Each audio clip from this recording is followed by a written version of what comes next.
Bonjour, InfoEco s'intéresse aux salaires notamment indiciaires et aux indemnités. Et pour ce faire, nous recevons professeur Meïssa Babou. Il est enseignant-chercheur à la faculté des sciences économiques et de gestion de l'université Cheikh Anta Diop de Dakar. Oui, le salaire, dit-on, est la rémunération d'un travail accompli. On parle maintenant de salaire indiciaire ou d'indice de salaire. Là, il faut comprendre que ça renvoie à un niveau de diplôme ou un niveau de hiérarchie. Et au Sénégal, nous sommes hiérarchisés entre A, les grands patrons, B, la classe moyenne, et C, et en bas, c'est vraiment la petite classe ouvrière, très souvent, qui ne sont pas très diplômés ou qui n'ont peut-être pas le bac.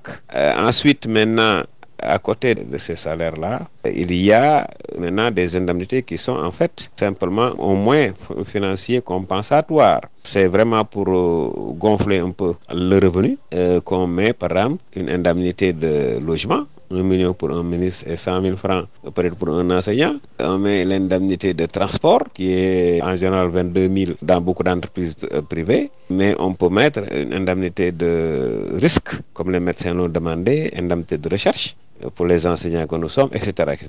Mais ce qu'il faut voir, c'est que le pouvoir public, très souvent, par rapport au métier et à la densification aussi de ces métiers-là, parce que les enseignants, c'est le grand nombre, mais quand tu prends le métier de magistrat, alors là, peut-être qu'ils ne sont pas nombreux, l'État est prêt à donner 800 000 francs, rien que pour une indemnité, je ne sais pas comment il l'appelle. Et donc, il y a de la politique dedans, parce que cette hiérarchisation n'est pas très respectée et chaque corps par rapport à l'importance que lui donne l'État peut avoir des indemnités farfelues comme ça là, avec des montants que seul le prince qui l'a fait comprend, mais qui n'est pas quand même dans une logique en tout cas de la hiérarchie, mais beaucoup plus pour contenter certainement souvent un groupe dont l'intérêt peut-être pour l'État c'est quand même de s'arrimer avec ce groupe-là pour les aider. Souvent, quand c'est difficile, c'est comme les préfets, les gouverneurs, etc.